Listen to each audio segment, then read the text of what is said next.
What happened? What's the old high school? Yeah, it's like, So they called Van Haven, and he brought their Argo out. Four-wheel drive vehicle. Yeah. Went out there, loaded her up, and took her to the ambulance. Interesting.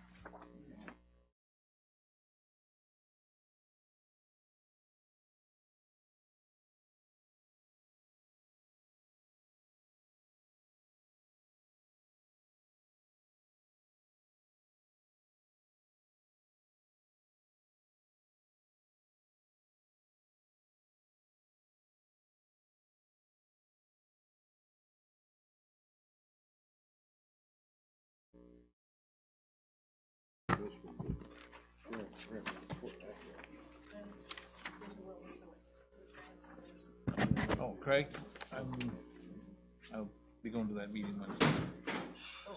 Oh, remember that did that to Kathy right up here?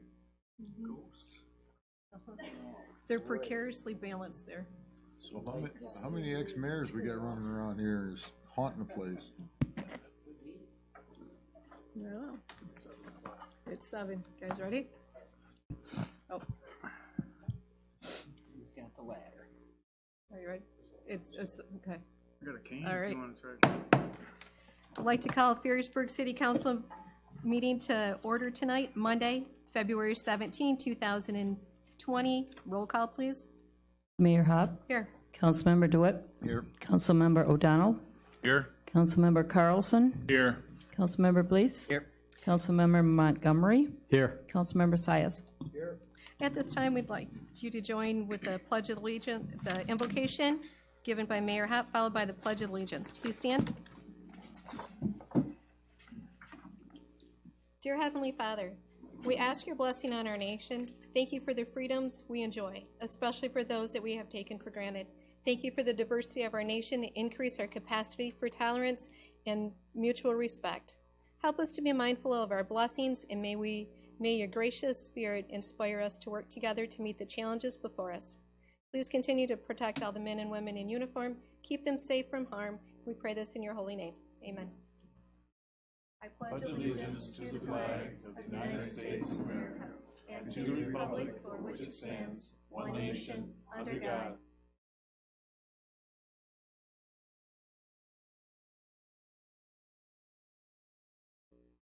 Down with the agenda. Public comments. This time on the agenda is for any citizen to give brief comments or questions to City Council. Time for public comments will be given when an agenda item is discussed. If you have a comment or question, please raise your hand to be recognized by the mayor. After being recognized by the mayor, please stand, give your name and address for the record, proceed with your comment or question. Please limit your comments to 3 minutes. Any public comments? Okay. Hearing none, we'll move on to item 6, consideration approval of consent agenda. A, approve the February 3, 2020 City Council meeting minutes as printed. So moved. Support. Motion support. Any further discussion? Hearing none, all those in favor stating aye. Aye. Those opposed, motion carries. Moving down to new business, 7A. Discussion and take action, if appropriate, to approve a recommendation from the Beautification Commission to purchase 23 banners for $4,830 from Homestead Signs and Graphics. Your Honor, I move that we support the recommendation from the Beautification Committee to purchase 23 banners for $4,830 from Olmsted Signs and Graphics. Support. Any further discussion? Craig, how much, we typically spend about the same amount every year, don't we? Some years a little more, some years a little less. This is really the first time the city has purchased banners, a number of banners since 2013. We bought the 4 banners that had the flags at the intersection of Pine and Third in 2017. Any additional questions? The only comment I had was, that all I see is a bunch of pictures, and it seems like the banners we have now at least have some labels on them that say Smith's Bridge or different things like that. And are they gonna stand out 15 feet up on a pole? On the last page is a sample of what they're gonna look like. I thought all these were samples. No, these, the ones that before the last page are the actual pictures that's going on the banner. So Okay. the beautification commission wanted to have banners that had some kind of Ferrysburg theme to it. So these are all events or locations within the city of Ferrysburg or at the Kitchell-Lincoln Dune Preserve. And then, and the slide shows what's underneath their caption will be printed on the banner. Okay, very good, thank you. Questions or comments? Hearing none, all those in favor stating aye. Aye. Those opposed, motion carries. Item 7B, discussion take action if appropriate to approve the Support Emergency Operations Plan for the City of Ferrysburg. That was in our packet today. Thank you to Fire Chief Oldhoff and Mr. Bessinger for putting this all together and updating it. It hasn't been updated since 2006. Your Honor, I move that we Yes. approve the Support Emergency Operations Plan for the city of Ferrysburg. Okay?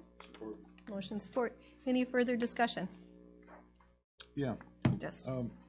As I'm reading this, through this, your number one? Chief on the- is. Fire chief? Yep. Where's the police chief come in here? There's the sheriff's departments, sheriff department and emergency management. On page 4. Well, I read that, but my concern is, where's he fall in into the, so Mike would have to declare a state of emergency, and then the sheriffs would get involved? I guess my question is, if we had a school, issue, shooting or something like that, obviously it's gotta go to the police department first, correct? And so this is only like a flood emergency or something of that nature? I think it would cover any disaster within the city.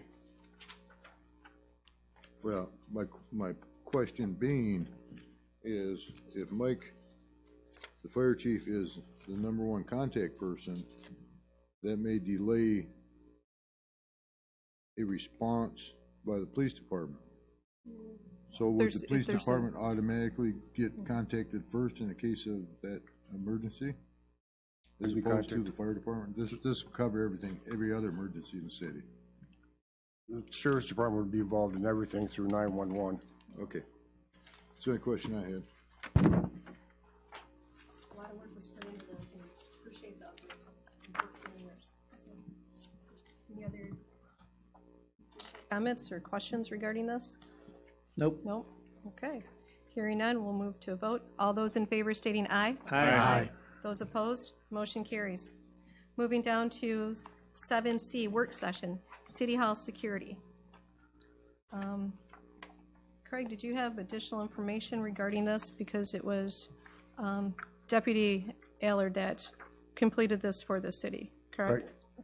Deputy Aller completed the survey for the city, and in that report, he does a list of a couple of recommendations that the city could do to increase security around here.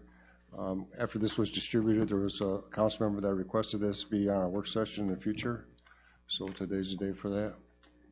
So some of these things that, you know, are in this report for improvements that can be done at City Hall, we can try to incorporate some of these issues with the next fiscal year coming up. Some of these are minor changes that we can do, increase our lighting and so forth. I'm not sure, you know, there's a recommendation to put bollards in. Is that something City Council wishes to pursue?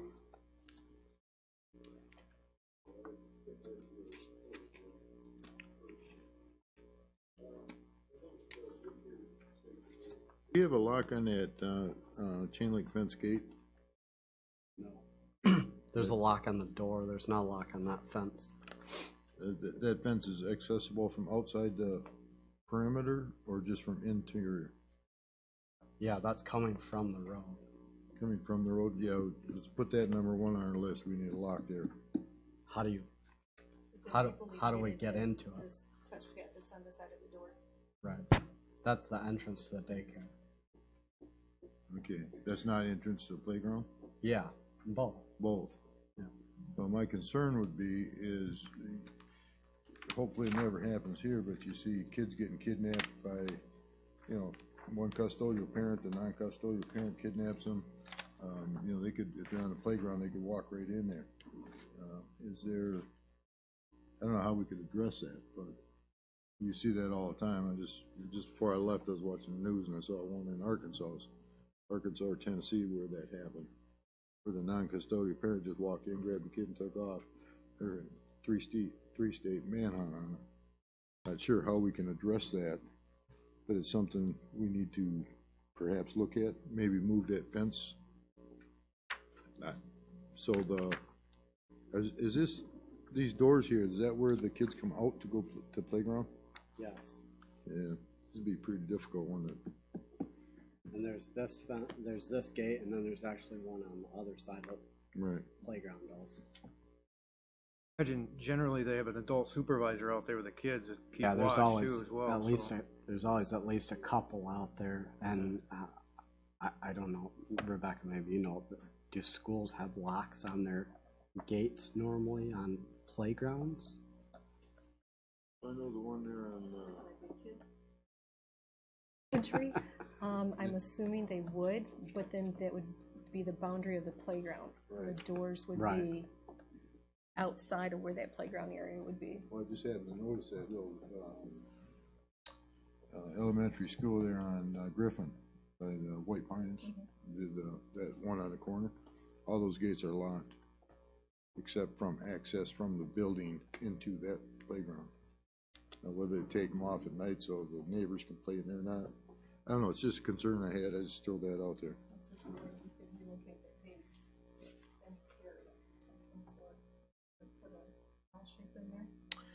Yeah, yeah, I I mean, don't, but then they're walking out of the gate, and I don't think the daycare would like that. yeah, well, it was just a concern I had as I was looking through this. That was one thing I wanted to bring up. We're gonna put more lighting on this side of the north side of the building. Side, yes. Was that included in that, bid we got for the revamping the playground? No, That was all extra? yeah. No electrical work was included in that, just landscaping. Okay. Alright. Those are- It's key cards. Is that something, had the city looked at that or staff looked at that when you redid the whole entrance area with the office? Got a quote, and we applied for a grant through the insurance company, and the grant was not successful. But to change all the outdoor locks to a key card system was like $7,500.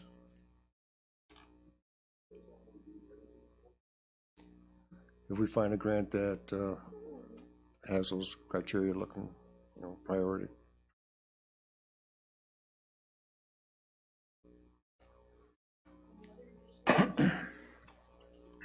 Concerns, is this? The If we, one concern I had is, we've been talking about cameras for how long on the outside of the building and such. Well,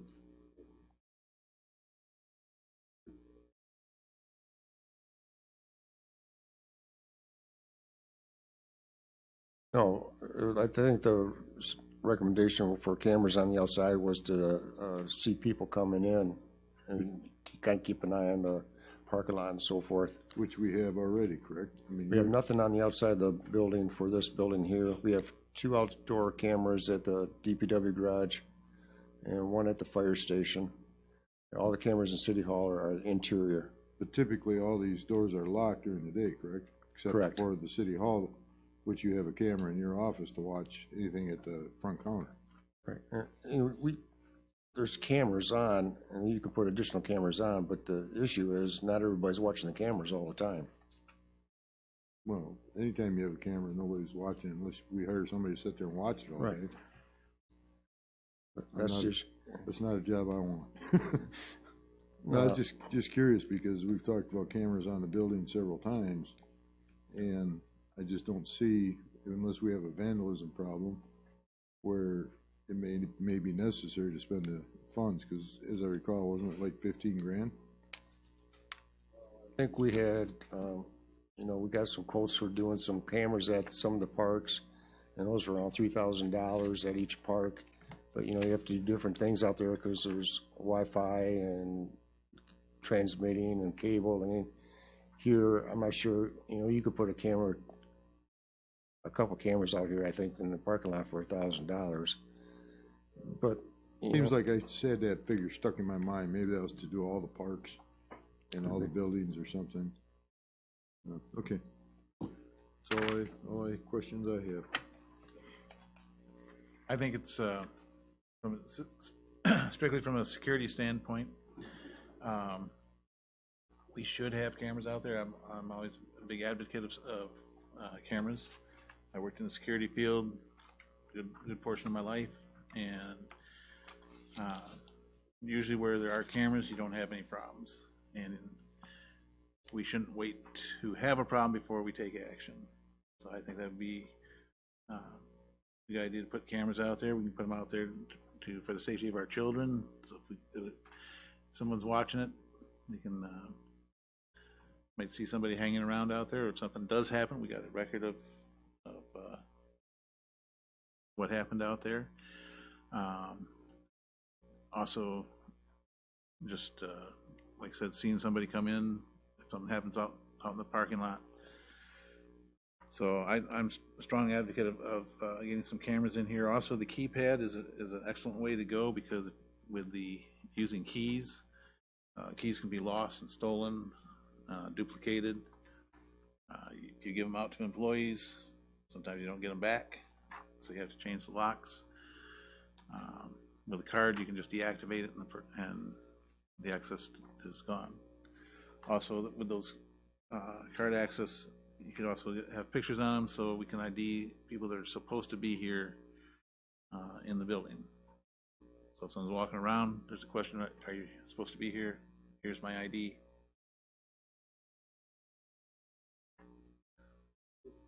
Question I have, do we have a lot of people wandering around here that aren't supposed to be here?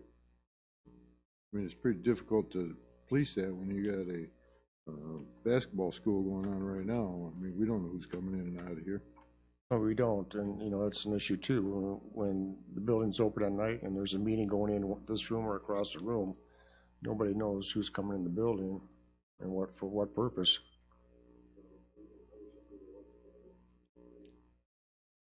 No,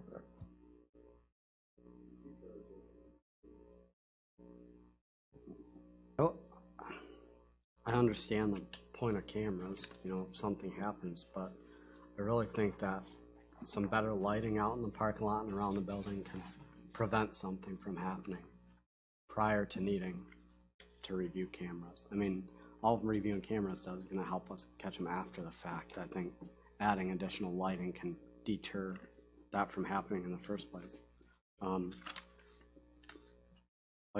Like Craig said, there's stuff going on every day. I mean, I think the worst thing that happens in our parking lot at night is people dumping in the dumpster.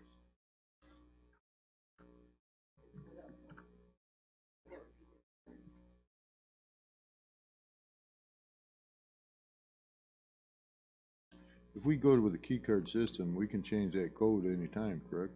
Just reprint key cards, or is that something we're locked into? Each key card has its own unique code. So if you didn't want me coming in, you could just cancel my card Yes. through the whole system? Yep. Yeah, that seems like a logical first step here.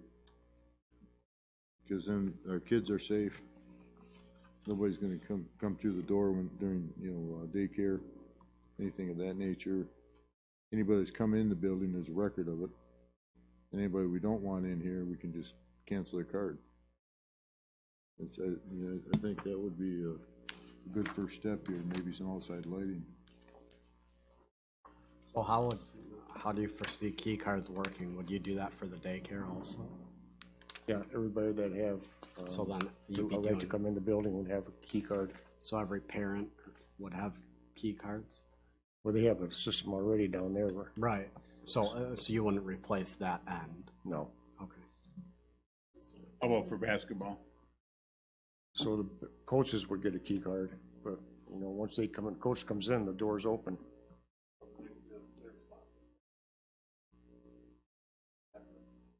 One thing we could do with the daycare is we could also put doors in down here at the end of the hall and put have interior keypads as well, and then only people with daycare or all access could get through those doors down there. Section, Yeah, the daycare's down here. I know, but put the doors down here Install a door system. and put the doors inside in the hallway.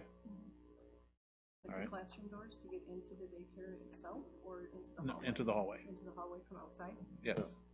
That sounds But good. the daycare doesn't enter that door. No. The daycare enters the door down here. That- The daycare doesn't use the door down here.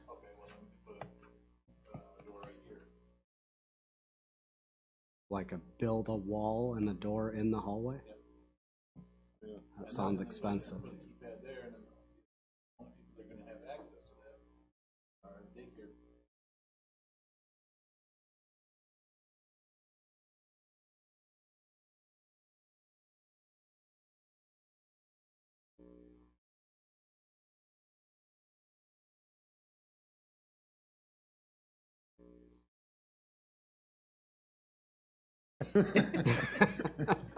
Well, that would take care of that problem right there with the daycare. That would secure that. The daycare's from that wall back. So, yeah, the hall is open. The daycare does use one classroom in the other hall during the summer. You know, and use that for overflow. They also use the kitchen and the gym. In the kitchen and the gym, and if you had a door in the hallway, someone could cut through the gym. One of So those- you lock that, or either put it on the side of that door to the gym, or just lock that door and make it not But the accessible. outside door is already locked during the day. Right. I think we're getting ahead of ourselves. I think each classroom or each, like the city council chambers or the other meeting room should have.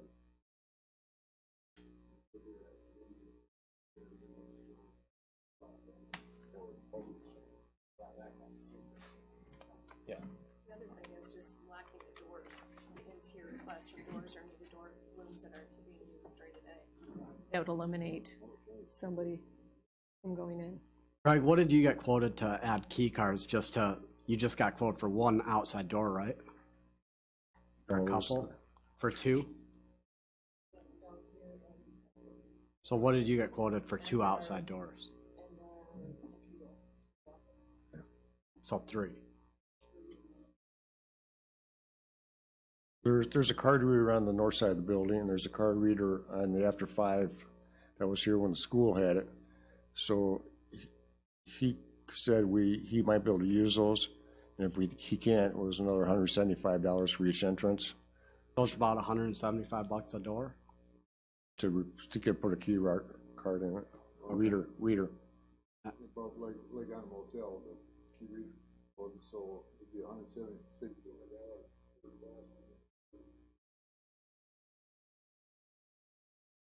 For each door, yeah.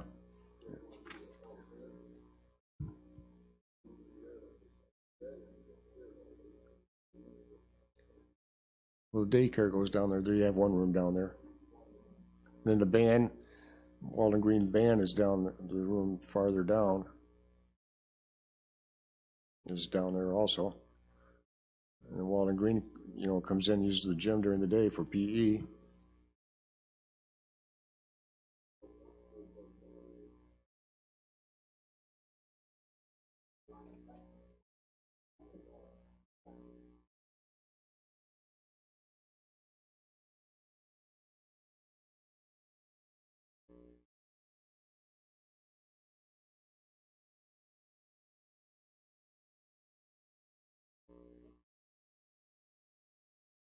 Well, I understand that, but you're right, no system's perfect, so I don't want to spend a bunch of tax money building a wall in the hallway. So for this, to give directives to staff, so we're looking for, The two outside doors down by Craig's office and the one by the police department here. which were the ones that you originally for the key cards, right? That's what you're looking for? And then what about, and then also that was some lighting, correct? Lighting, yep. Ample lighting throughout the building for the outside building. The main parking lot is dreadful. Yeah, that main parking lot could really be better lit. I wonder if we could look into, like, those solar lights. See them advertised on TV, motion detectors.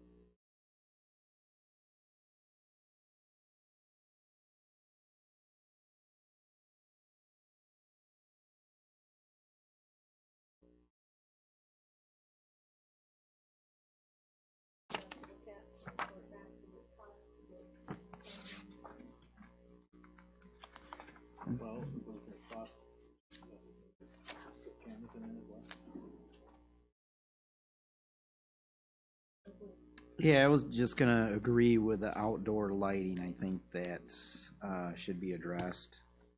The key card system, I don't know, Craig said earlier, $7,500. So was that for the outside doors or inside? For the software and to get us up and running. Yeah. So, and that's, yeah, so the key card system and what we have in a couple doors is a keypad, right? That's at the daycare. Okay. Okay. Yeah. And, you know, I think with additional lighting outside, I think that'll be fine. Maybe get some prices on cameras. And the cameras, I think they're all connected to your software and it just is recorded on the computer. So somebody doesn't have to sit there and watch the camera 24/7. It's being recorded. So if there's an issue, you go back to the time that you estimate it happened, then you go back and find it. But like Will said, it's after the fact. It doesn't help now. But I don't think there's a security issue right now with anything. It's a good preventive measure, and I've one of the arguments we have about do we need security is, well, we've never had anything happen. Well, the other thing is when you get security and then you go years without anything happening, well, we don't need security because we've never had anything happening. But it's because you've had security that nothing has happened. Yeah. Okay. So, Yeah. and it's I would just like to focus on preventative. Right. Yeah. Well, this Your is, Honor. if you know you're going into someplace where you're gonna be on video and you're gonna be you got the lighting there, you got the cameras, you've got the access. The more barriers you put up, the less attractive that place is going to be for people, for the criminal element, because Right. criminals are inherently lazy. That's why they're criminals. Staff has that directive, and yes. Yes, Your Honor. We had Corey Allard do this for us, and he's been certified in this. Can't we have him make recommendations to city staff to develop a punch list rather than us bunch of Keystone cops trying to decide what's report going he to give does- us the most bang for our buck? In the report, he does have those recommendations, and so Okay, for us. but they're we all only gave buried his- in there, and I'm just a punch list city staff. Hey, here's the prioritized in terms of bucks. I'm sure Deputy Allard would do that, and then also staff has the important ones that we've discussed tonight Good. to look at, so. Anything additional with this? No. Craig, if we're gonna get any pricing, let's do a line item. Okay, so we can pick and choose, or instead of boom, a set number. Okay, Are you gonna get prices for everything he recommended, or just what we talked about tonight? I just see he talked about security films, bulletproof glass, bollards on the front doors, in front of the front doors. I don't believe we need any of that stuff. Keep, I didn't either, but it's in his recommendations, so I thought I'd ask. well, they always have this pie in the sky recommendation. Is it Mr. Messenger? Yeah, we'll talk to Deputy Allard and get the prioritized list and see how much money everything is, and it might take a year or a couple of years to implement everything. Okay, at least we have a start. Yep. That's what we need. Sure. Is there any grant money available for anything like this? We'll look. That's what he thank said. All right. With nothing more being said, we'll move down to 7D, work session for the strategic plan. So it was emailed to you, but this also, there's a copy, it's a duplicate copy of what was emailed to you that's on the board in front. As we get started, what I'd like to have a correction is under objective, goal 1, objective 1, actually that millage is a vehicle replacement millage. That has been the name of that millage since its inception. Not motor pool, Correct, vehicle replacement? Okay. correct. Typically, we call it motorized equipment millage. Okay. So whatever title it had been utilized in the past, we could bring it back to that. I'm hoping everybody had an opportunity to review this. were there any things that jumped out at you that you wanted to have moved, changed, different outcome? To look for it. If not, then staff would go back and they would assign who's going to be performing it and then giving timelines to it. But we didn't want to take it that far if there was things that wanted to be changed first. So we're just taking this as step one. And then if it looks okay and you agree with things, then we'll move on to step two to formalize it. And then it would become a working document like what we had 2 years ago. Sounds good to me. Okay, looking for some suggestions? City revenue plan, do we want to try to get a Headley rollback? We've talked about it for a few years. The budget's getting squeezed tighter and tighter every year.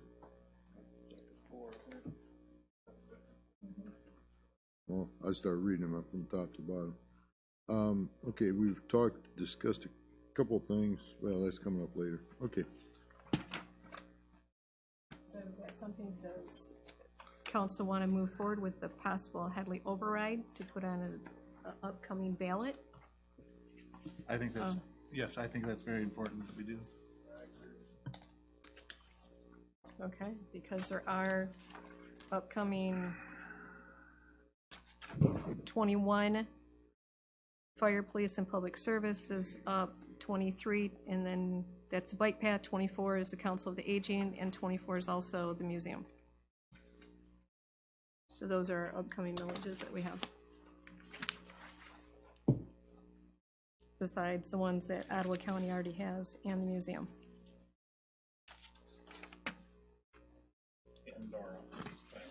Correct.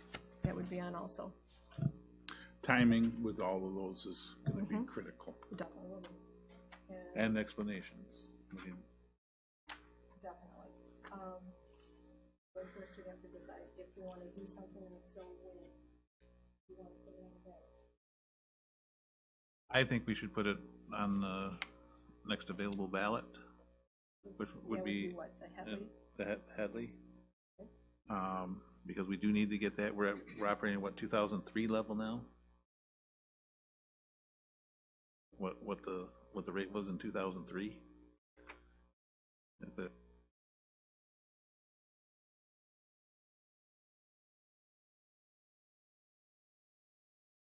2005, we levied 8.3576.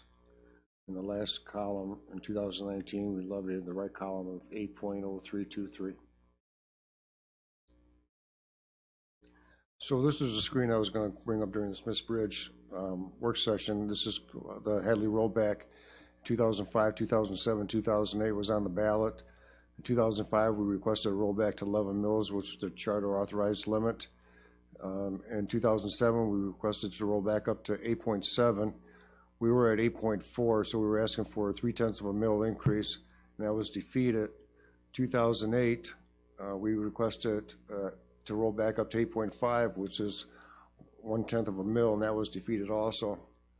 So we can put this Headley amendment on the ballot.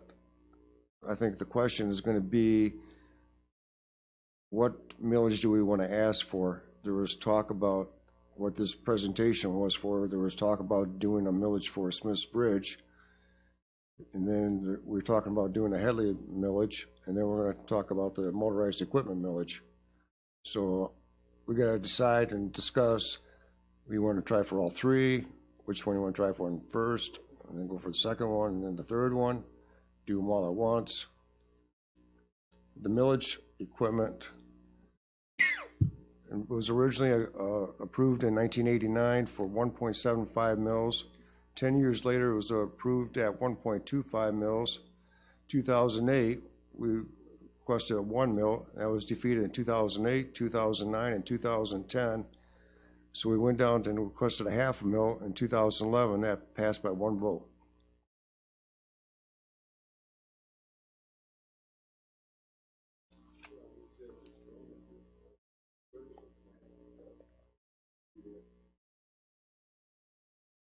Prices are going up on everything, and Irvin is going down. Every year we get a hit with that rollback thing, and what are we gonna lose this year? You got the figures yet? I think the question, city council needs to decide which millage they want to try for and which one they want to try for first, what amount. That non-motorized or the motorized equipment will collect in 2020 and 2021. After that, it could go on the ballot in November of 2021. If it's not successful, then it's going to probably be a year without any collection. So there's the option of putting that millage on a ballot in 2020, either in August or November.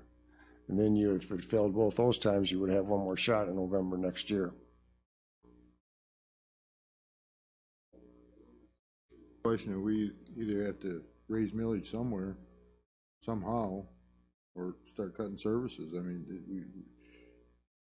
for 12 years, every year it shrinks. And every year prices go up, and something's got to give. We can't be running our reserve funds down to nothing because if something major happens, roof blows off we're gonna have to, whatever. We have to, roof blows off the fire barn. We got to fix it. Can't go for a millage for a fix it, maybe a bond, but we need a reserve, and we've been hitting that reserve. We hit it last year, so we can, if this millage stuff for the motorized equipment millage doesn't pass, if the city needs to buy equipment, it's going to have to come out of the general fund. What's your best shot of getting a millage passed? Is it going to be the Headley or the motorized equipment?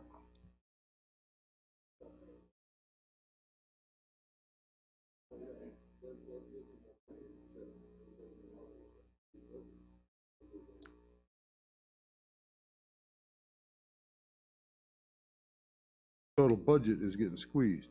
Every time we sit down and do this, it gets squeezed and squeezed and squeezed. There's less money and more bills. I agree with Councilmember DeWitt that we have to get our baseline up and stabilized first.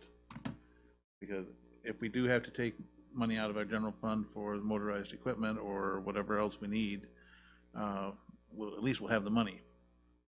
We can still take that out. But a specialized millage, we have to spend it on what the voters voted in, right? So, that's correct.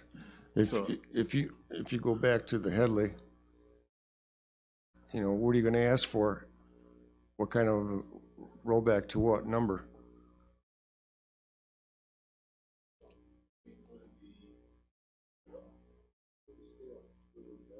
I'm sorry? Well, if we, what if we included the motorized amount in there? The 1 mil or the 0.5, 0.75, whatever you said we needed or can work with. That way we have it in there to spend if we need it. And we can still go and ask for the motorized millage, next year or whatever, or the end of this year. But at least we've got our base taken care of. So at the 8.0 right now, ask for 8.5 or whatever or 9 or whatever. But we got to get our base. We got to get our base. The problem is we have no room to grow. Very little new construction. So our tax base is basically stagnant. The option is you can ask for both millages at the same time. Yeah, they'll both go down, I think, but we can try it. I'm just throwing that out as a suggestion. Well, If we want or both go down, then we have no choice to put them back on the ballot. Yeah, I think residents are just very apprehensive to approve of millages based on what we're seeing. And also, if any millage we put out there, it needs to be educate the public on it, but by following guarantees, we staying within our parameters of that. So That's why you rely on your citizens, So what did, citizens groups. what did Grand Haven do? Accurate information, because in the past they have not been given accurate information. So that's, in all fairness, with all residents. Well, you know, my fear is, you know, it's gonna come to the point in the next year or two that we're gonna have to cut services that people are gonna be crying about because we just have to. Councilmember Montgomery, you're saying? What did Grand Haven do to get their forever millage approved? They did a lot of information, put out information about, how it was gonna work. They would get 1 mil, and then when this bond dropped off, instead of losing that 2 mils, it was progressive. Did you get us information on that? I'm not familiar with that. Yeah. And the-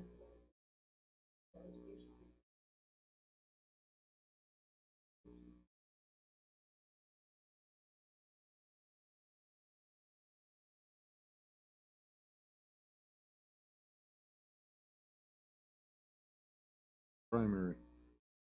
You've been thinking you're gonna have a bigger turnout at the presidential.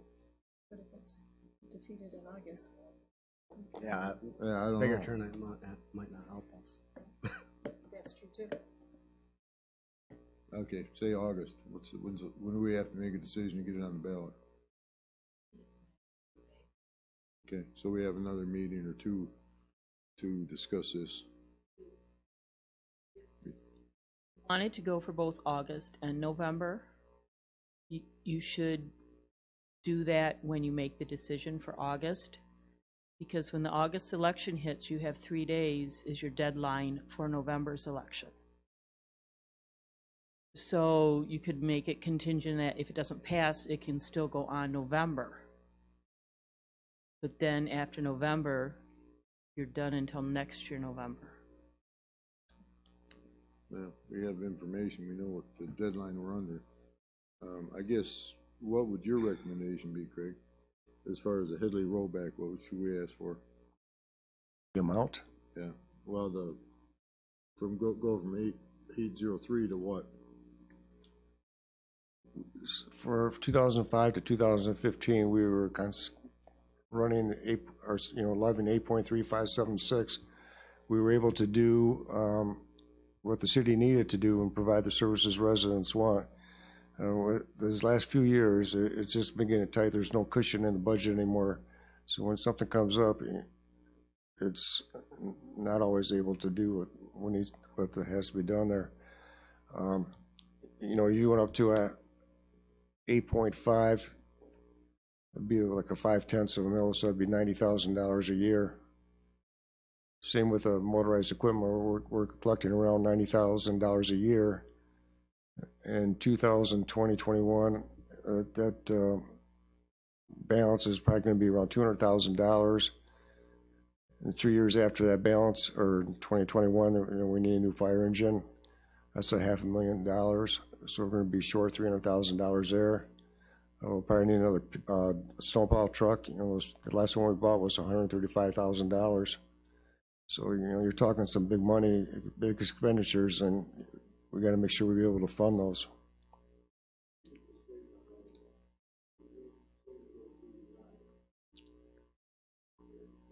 Headley rollback, we get down to 875 or 885, or it rolls back, even though it's a voted millage, correct? Correct. So in 10 years, we're gonna be right back where we are, possibly. Possibly. So I would say go for either 0.75 or 1. My suggestion. I'll go along with whatever you guys want. I don't care. I'll put some numbers together and bring it back to City Council.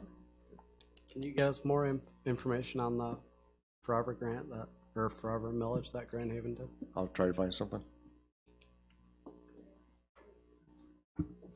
I just had a comment. Yeah, it looks like the last 3 times the Headley, it was defeated like a 3-1, so doesn't have a really good track record.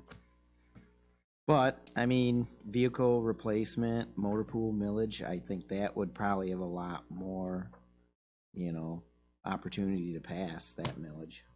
Yeah. Than the Headley. I'm just saying for general public, of course, it's awareness, how much information we can get the citizens, but I agree. I think the Headley has some confusion to it, to the community. They're not real sure what it's about, what it's for, as long as we get the information out and make them understand that we're gonna have to start cutting resources or programs in the city to make our budget work, maybe it'll go a different way. So I just think doing the Headley's the way to go, and, giving out the right information to the community, make sure they know.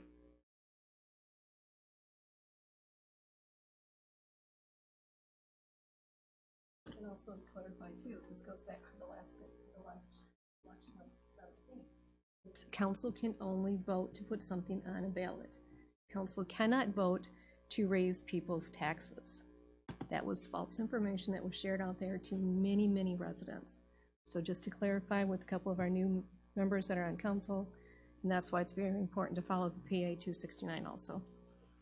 I think we're probably more likely to get the motorized equipment millage passed. But we have 2 years. We have 2 years to get that, though. Right, but people are more apt to pay for what they understand, what they can see. That's something tangible. They understand that they need new vehicles. Okay, so what are you gonna suggest we cut?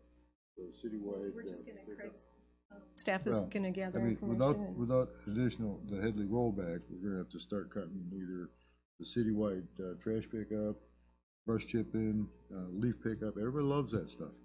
Nobody wants to pay for it. At some point, that's gonna have to end. I mean, it's just, we got what, maybe 2 years? And then we're gonna have to start, and then you're gonna hear people scream. Well, So if they're gonna scream, let's at least try to get the millage. put it out there, educate them, and I mean, well, you see the budget, I mean, it just, shrink, shrink, shrink. Well, we also need to point out that the motorized vehicle or motorized equipment millage is not a new millage. We're already paying it. Yeah, it's existing. It's an existing one. It's just a renewal of that. So it's not gonna cost anybody any more money. So, there shouldn't be a reason. I asked last time, it's worked well. So, again, it's an education of the public. This is nothing new. It's not gonna cost another dime. It's just continue paying what we're already paying.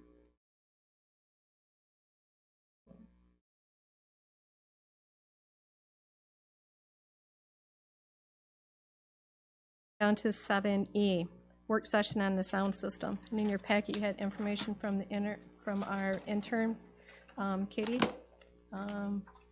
Went through what they did with the microphones and what the replacement would be, somewhere between $15,000 to $20,000 from the two companies.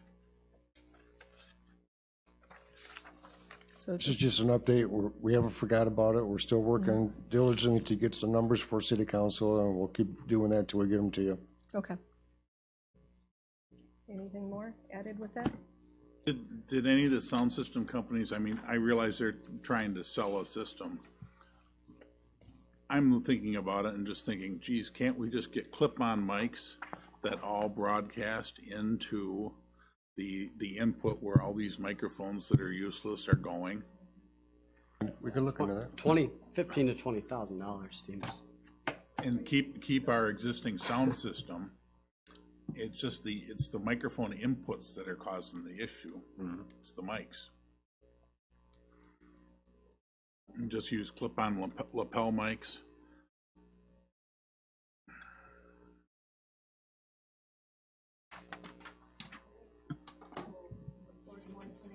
So, okay, moving down to 7F, work session with Smith's Bridge. And I know Mr. Bessinger has some additional information regarding this.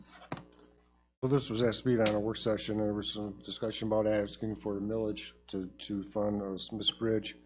Just a couple slides here. This is from the last meeting where we talked about increase in the police pension is going to be a bite to the general fund this year of around $45,000. Just a reminder that the building permit is down to single digits in last year. This year we have no new permits taken out as of today. just reminders, we're committed to Dogwood Drive in 2022 for estimated cost of $720,000 plus engineering. There are other streets that need to be done in the city, 168th Avenue, Carmen Drive, Virginia.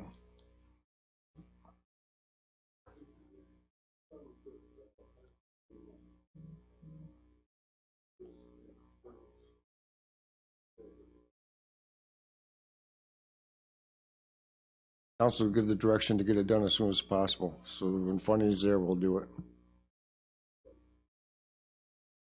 About the construction on 168 from the bridge to, what is it, Bridle Path, just past Bridle Path.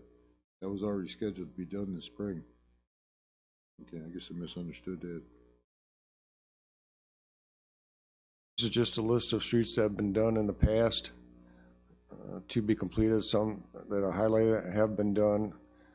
The ones that are not highlighted need to be done. Some of those are getting in pretty bad shape. And as soon as we get those done, we'll be back to the beginning and going through this again. The engineering for Smith's Bridge to design and construct engineering is $1.7 million. This is what Fleiss and Vandenbrink is coming back for the rehab? No, this is to design and build a new bridge. Is that what they're recommending? No.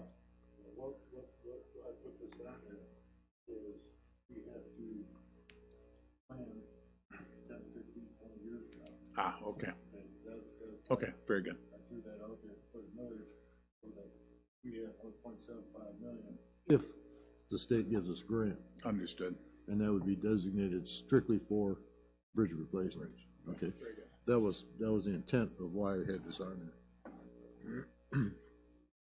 So here we see the public improvement fund. We see the balance at 619 was $536,000. We're going to spend some money. It's going to be close to a deficit in the fund at the end of June 30th. We'll get some more money, do a few things for the next couple of years. And we want to make sure we have the money in there for 2022 to do the Dogwood Drive project that the city is already committed to. So you can see in the public improvement fund, we're still trying to restrict $50,000 each year dedicated just to the bridge. And we're trying to do $30,000 in the major street fund. So we're trying to restrict around $80,000 a year for the bridge. Here we went through this. This was the millages for the Headley and the motorized equipment millage. Here is the millages that are expire and when they might be up for renewal again within the city. In the Ferrysburg City, you see the 11 operating. That was the city authorized charter millage of 11 mills. Underneath there is a half a mil for the fire, police, and public services. That's is our motorized equipment millage, and that expires in 2021. So the bike path expires in 2023, unless there's a bike path that City Council wants to do. I'm not sure we'll ask for a renewal on that millage. So.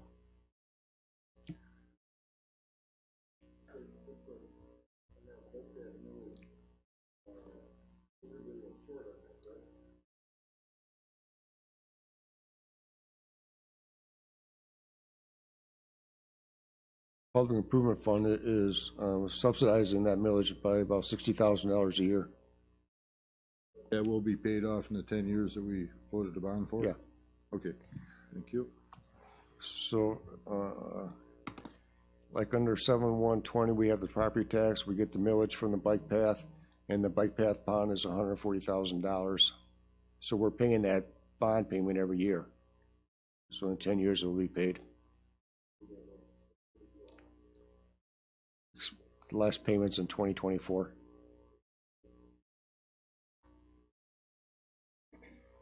This is Smith's Bridge heading south. The lift station's on the east there. You can see that the bike path, comes from a bike path from West Spring Lake Road, crosses Lakeview, and then comes on there by the guardrail to the lift station. and the sidewalk across Smith's Bridge is 4.6 feet wide. This is the entrance from heading north to the bridge.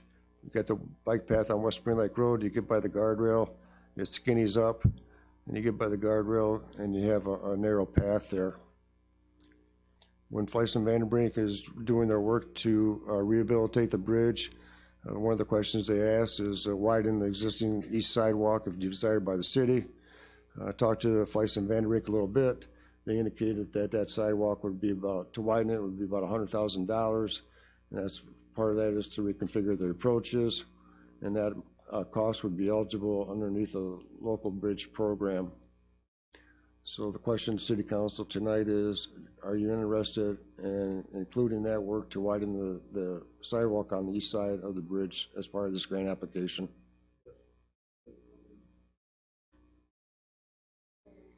I would say so. It's the bikers, people traveling it, the fishermen, who just give them more safety buffer in there. Definitely. That was just on the east side, not on the west side. Right. But anything is better than nothing Okay. at that point, I believe. Most people get off the bike path and ride their bikes down under the bridge. Quick question, Craig.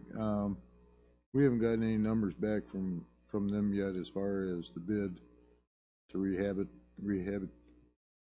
the bridge. They gave us some rough estimates a while back, and it was from 900,000 to 1.2 million. Okay, so say it's 1.2 million, just for giggles. We apply for a grant, what is our engineering fees that we're gonna have to pay out of pocket? Rough ballpark, probably 10% of the project. 120,000 roughly? Yeah. We have it? We have money designated for the bridge. Do we have enough? Yes, Okay. for 3 years. And all these expenses that the city has been paying for inspections and so forth, we haven't used that designated money for Smith's Bridge. We've been just paying it out of the maintenance fund, the local, or major street fund. Get the grant, we have the cash available for the engineering fees. That's Correct. what you're telling us. Yes, Okay, thank you. that's all I had on that.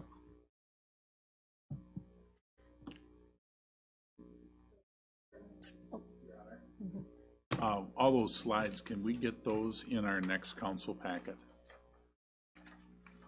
That's nice, concise consolidation of a financial situation and timeline. Like the presentation from last meeting also? We're there? Yes. Okay. Half-page slides good for everybody? Okay. It's an update too with Smith's Bridge, is the underwater inspection will be completed. And we're moving forward with the Fleiss and Vandenbrink are doing the grant application for the local bridge, correct? That's correct. Which is due May 1, That's correct.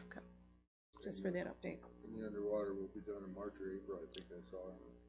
April or May, May. weather dependent.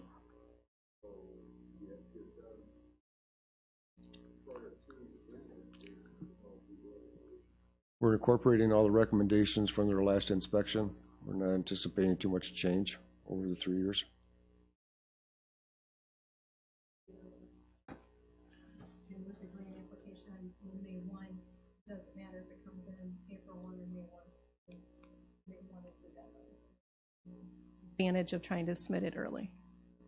Well, Fleiss and Vandenbrink will be here in April to present the report to you. Okay, prior to submitting the application? Yes. Okay. right, and hopefully all the inspections will be done in the underwater prior to that, so It's I going don't to be weather anticipate dependent. anything underwater. Because that's been pretty steadily good for the last, 5 or 6, so.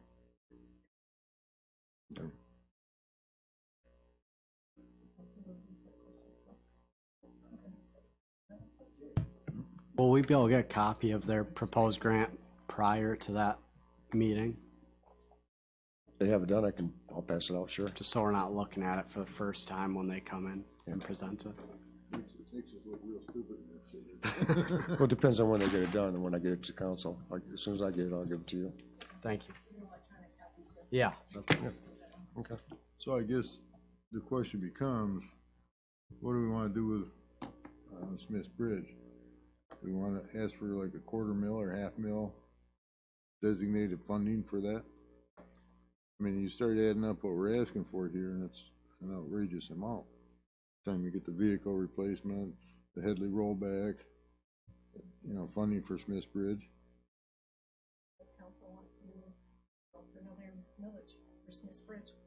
I would say no at this time, at this point in time. We already have funds designated for the bridge, that are, supposed to be ongoing. That's why we sold the property that we sold. The problem becomes is, okay, we're doing a fix here for 10, 15, maybe 20 years. Well, we're looking at $2.5 million engineering fees at today's prices. I think, Craig, for a total replacement. Full replacement, the engineering fees are 1.7 million Okay, so in today's dollars. okay, in today's dollars, what's that gonna be in 20 years? You keep in mind, our city's debt, for all intents and purposes, as far as growth. So we're not gonna increase our tax base. So if we get a quarter mil now, or a half mil, by the time that we have to replace it, I mean, there's gonna be a limit to how many times we can rehab this thing. Okay, so, okay, we get a grant for 8 million, 10 million, whatever, to replace it. We can't come up with the engineering fees. So we could bond for it, but somebody's still gotta pay for the bond. That's gotta come out of the general fund, which we don't have. Your Honor, You know? can't we roll in Smith's Bridge and local street funding repair all into one millage request? And then that would open up some of our budget away from funding the streets for repairs and rebuilds into other general fund activities. Can we Hold on, do just that let's for the get long-term funding clarification. of the bridge, the rehab of the bridge, and local, like you're saying, Dogwood and the rest of these? Like a repair millage. A repair millage that would cover the bridge, cover the long-term funding for replacement of the bridge. Sure, you could do that. You just have to, you would have to specify what you're gonna restrict for the bridge, though. Well, I'm just looking at it and just thinking what would be saleable. You've got a very engaged citizenry that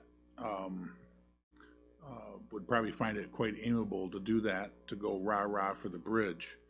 And then that would allow us to open up some funding for the general fund, to get road funding out of the general fund so much. Typically, the general fund doesn't pay for any street improvements. It's all done through the public improvement fund. So, But we'd be able to lower the amount of money we're putting into the street fund, correct? correct. If you had another revenue stream coming Right, that into money that's designated to going to set streets. for public improvement could go with the general fund. Right. Correct. And I'm just looking at it and thinking to myself, geez, that might be a very saleable thing, rather than trying to sell, like we were talking about earlier, trying to sell insurance versus trucks. With the Headley, I'm looking at that as like buying insurance. It's intangible. But with equipment, you can physically see something. And with the streets and with the bridge, people can physically see that, and that's much more saleable. Problem I see with that is every one of us up here is a politician. And if your neighbor's got a big pothole in front of his house, he's gonna come screaming at you, and you're gonna go screaming at Craig, and Craig's gonna go screaming, and that money's gonna disappear quicker than shit if we don't restrict it. That's the way it works. I'd say if we're gonna do We a have to millage restrict it. for Smith's Bridge, now's the time to do it with a community interest in repairing the bridge, you know, and keeping it maintained. I'd say now it's a hot topic and the community's, you know, part of it, so, you know, they know what's going on with it. I think now would be the time to do it. We're gonna do it. I think we're much more likely to get a millage for the bridge approved in August than we are in November. That's the primaries is when your engaged citizens tend to vote more than in the general, where every Tom, Dick, and Harry shows up. So I guess the question then becomes, what do we wanna ask for? What's it, say, quarter bill, what does that generate? $45,000. Yeah.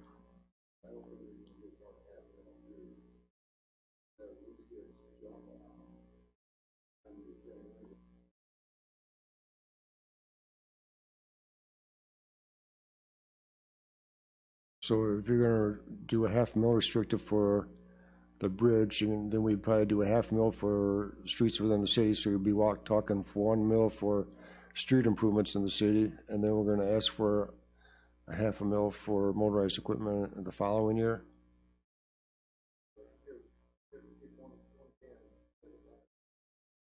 Bridge, and maybe half mil for the bridge in August, a half mil or 3/4 of mil Headley override in November. Because we got 2 years yet on the mill, on the equipment millage, right? 2022, so we got another year. Yeah, 2021 is last year we'll collect it, so if we don't get approved in 2021, we will not collect in 2022. No, we can't ask all three will go down. So the question is, does council want to go, if we go for millage for the bridge, or do we want to incorporate it into road funding also with the bridge? There would be- is another option. In 2023, the bike path millage is going to be dropping off. And that's 0.5. And if we were to sell it at that time, the future bridges fund at that time is 0.5 mils. Again, people are not paying any more. I would see that as more saleable if we wait until 2023, since we're not going to do any money for 10 years or 20 years or whatever it is.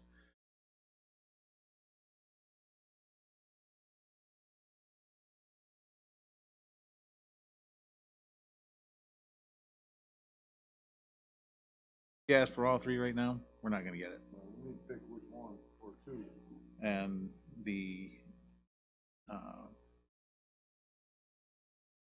right now, people, that's going to be more money coming out of people's pockets. I'd rather wait and be able to sell it in 2023. That this is a change.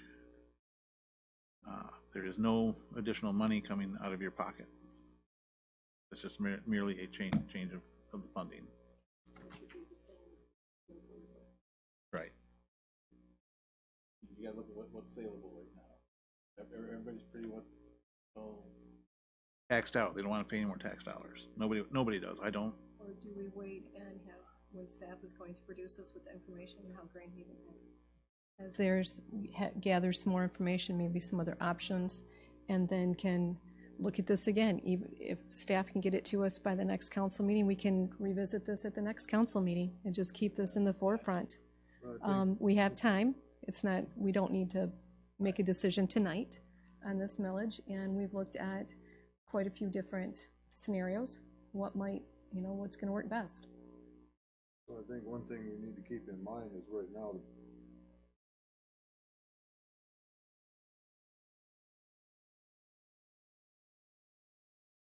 Staff gathers more information if they're able to. If not, it'll be, the next meeting after that. So within the month or so, we would have definite information. Yep. Okay. All right.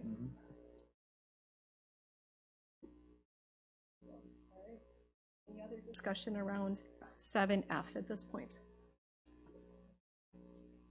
No? Okay. Hearing none. Public comments? Yes.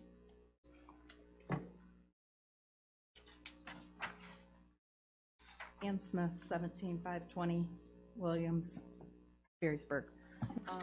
In regards to the millage, I'd like to, in the Grand Haven that William brought up, it's actually something I've paid quite a bit of attention to when Grand Haven did this. And my understanding is the way they sold this to the citizens is they looked at what were going to be the millages that were going to be expiring.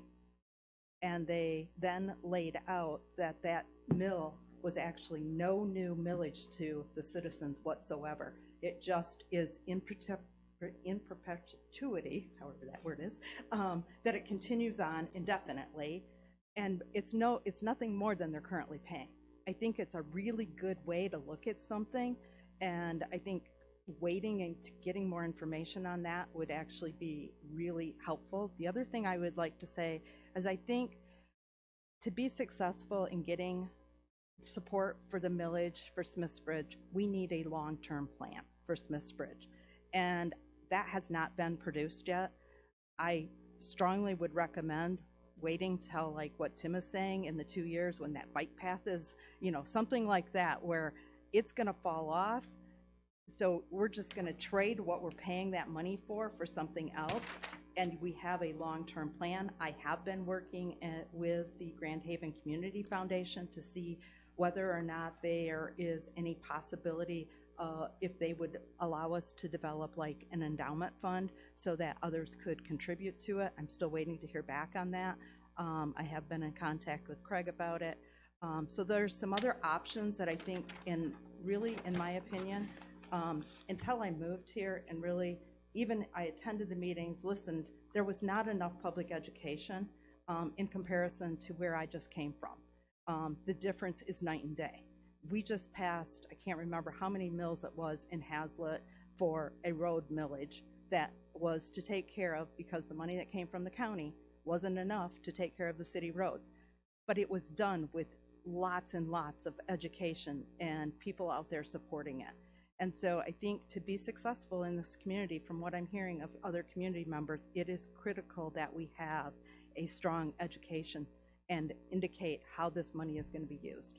Now, I think if you lay out that we're gonna, in a position that you're gonna have to start cutting back on the LEAF and all of those services that you know the citizens like, that needs to be communicated, that there's no money anymore, and those are things that is gonna go away unless we have this millage to ensure those services take place. I came from a community that didn't have those kind of services. It's awesome that we have those here.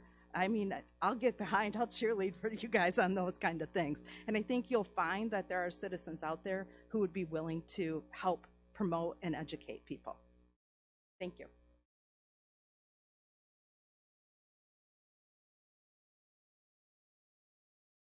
And we'll move down to reports. City Manager. No report? Hey, Councilmember Sias. Beautification Committee is looking for a master of ceremonies for our parade on July 4th. So anybody knows, preferably a veteran, you know, come to me or somebody on the Beautifications Committee and give us some recommendations. I'm gonna be looking at the roles of the VFW and seeing how many vets we have that live in Ferrysburg. But if somebody knows somebody personal, you know, and has their story behind them, you know, might be a better option. So that's it. Wednesday, February 19th, I'll be attending the MPO Policy Committee meeting in Muskegon, and I'll give you guys an update on what's going on with that. And a report.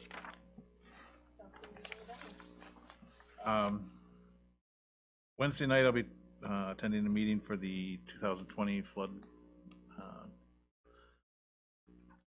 organization meeting held at the County Office Complex, Fillmore.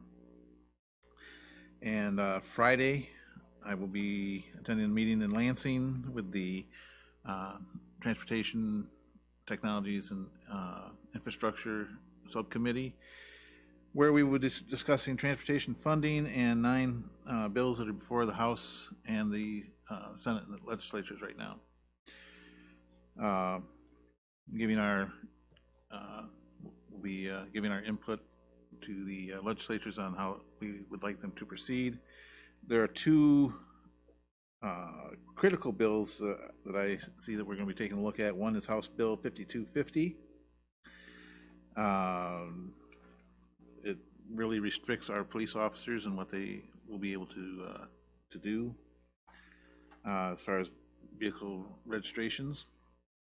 There's one that a bill that allocates the funds for car registrations to stay in the county that they're in, to go to roads.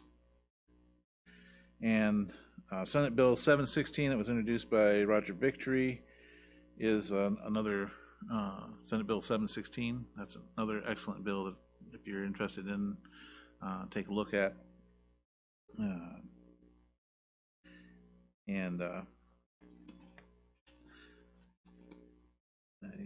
That's in my report. I don't have a report, but I have a quick question for Craig. We got a notification about this 1776 Cove. What were the violations there that we revoked his rental permit. Renting without a permit, a number of people that stayed, and number of nights that it was rented out. And I had a question on that, a citizen asked me, and I said, just to follow up on that a little bit, we did some checking with the city attorney and city planner before we sent the letter out revoking the license, and we're still doing some review on it, and they did not have a license at the beginning of the year because it expired and they didn't renew it. So the thought is now we don't have anything to revoke. So we might be at a point where we issue 3 citations and notices of violations. So if he applies for a permit and something else happens, we'll then be able to revoke it. Yep. Yep.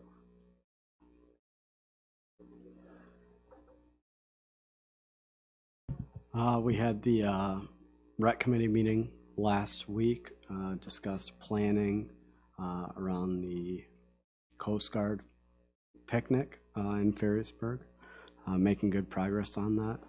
And then I was able to attend the Paradigm Safe Excavation meeting through my day job as a sponsor. I was happy to see Chief Olthoff there. I would highly encourage our DPW and firefighters to go attend that. It's good training that teaches a lot about the MISTIG system and how it works. KLH Dunes Preserve Board here at City Hall tomorrow night at 6:30. So, just a couple updates. Mr. Bussinger and I have been on conference calls this past week, one with the governor's office, just an update on our supplemental budget, and then also with the USDOT regarding our the build grant that we had in and ways to improve for the next year. It was a great conversation between both of those calls. Also exciting news that Ferrysburg now has received the dedication for Tree City USA, and the plaques will be arriving at some point, probably closer to Arbor Day.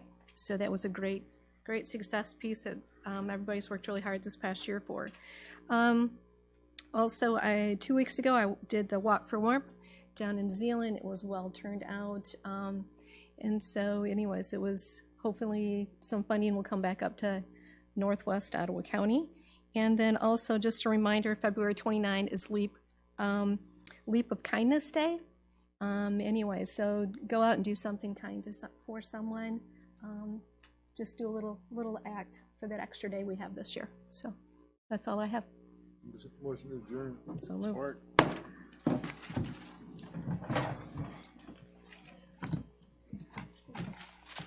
See that, Debbie? You gotta be nice. You gotta be nice on Saturday. That's a Saturday. No, it's a Sunday. Hey, yeah, just be nice. I won't see you. Come to So your house. Rebecca, I might, That's only on Sundays. my work of coffee. schedule doesn't change. I might be in Lansing that day to pick up our tree.